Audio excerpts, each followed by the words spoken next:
It's Mindful Monday, sponsored by River City OCD. Today, we are talking about building a community and expanding access to care. We are joined by Sarah and Brandon. Thanks for joining us. Glad to be here. So all month long, we have been talking about treating OCD, but it kind of goes beyond just the treatment. So besides treating clients here, you also train therapists. So why is that so important? Training therapists is important because a lot of therapists in general don't have training in OCD specifically. So we really want to expand the amount of therapists in this area that can treat OCD so that people can get adequate care. Because we know from experience that if people go to a therapist who isn't trained in OCD, they may not get the right type of treatment. So here, Dr. Street Russell and myself, we train and supervise therapists in OCD treatment. That's why it's important.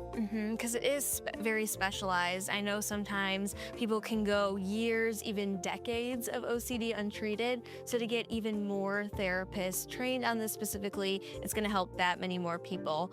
So what does it mean to really build a community around OCD, and especially kind of bringing on more of those new therapists here in Louisville? We really want to have an open network for providers to feel comfortable with referring their clients for that specialized care and feel like they also know who their client is going to be working with. With medical care, we often go see specialists, and it's similar for mental health care too, that we also need folks know who they're working with. And it's just beyond these four walls too, because you are getting out in the community a little bit more, and even partnering with the airport, which is a really neat partnership. So how did that kind of come about? Yeah, we had a great idea to try to create some kind of partnership with the airport, and there's many people who either don't travel through flight because of anxiety or would travel, but it's very scary. And so we wanted to try to work with the airport to see if there's a way that we could bring our specialty treatment out into the community more and provide folks with some of that care, so that way they can travel freely, do things that they value, and not feel as afraid to do so. And so what does that kind of look like? We're still in process of developing that, and the airport has been wonderful with giving different options. We want to provide some support through that and help folks learn ways of managing their distress and anxiety, and have some skills. And even going beyond, partnering with other businesses and organizations, what does the long-term vision look like for expanding that care even further? Well, we're actually starting OCD Kentucky, which is an affiliate of the IOCDF, International OCD Foundation, to help expand training in this community. The more folks we have that can treat OCD, the easier it is to access care. Some providers take insurance, some don't. We want clients to have the ability to see whoever they want as quickly as they can, instead of being put on long wait lists or maybe not being financially able to do so. And what is a treatment plan? I know it's probably individualized so much, but what does that kind of look like for a patient if they're wanting to seek help? Yeah, at our office, we start out with an initial consult to see what is going on with the patient, what they're looking for with treatment, sharing some more about what we do at our office and what treatment looks like. And then we move forward with an assessment where we really dive into what their symptoms are.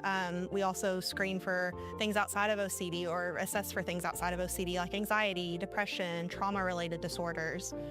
So we really have a good handle on what all is happening. And then from there, we discuss with the patient or the family or support people what treatment would be recommended for their symptoms that they're displaying. So when someone walks through the door, I think being seen, maybe for the first time ever, maybe they've had a bad experience with other therapists. Maybe this is like the fourth or the fifth time that they're trying to get this resolved. And so what does it feel like to, help these patients day in and day out? It feels amazing. As someone with lived experience with OCD, I know what it felt like to go to therapy the first time and how scary it could be. But I will tell you that here at River City, we're very welcoming to people and accepting. And I think the clients that we see feel very confident in their care. I think it is helpful for patients to be seen. I think they can be so vulnerable when they come here for the first time, but having experience with OCD, how rewarding is it that you can help all of these patients? As a person with lived experience with OCD, I found it very scary to go to therapy for the first time. And here at River City OCD, we try to be as welcoming as we can be and as kind as we can be. In that initial consultation that we meet with folks, we kind of lay out what OCD treatment looks like, because people hear scary stories and they read scary stories about exposure treatment. So here we try to be a little nicer about it and kind, and slowly work people into the treatment.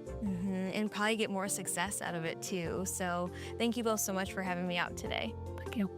So again, to learn more, just head over to their website, rivercityocd.com.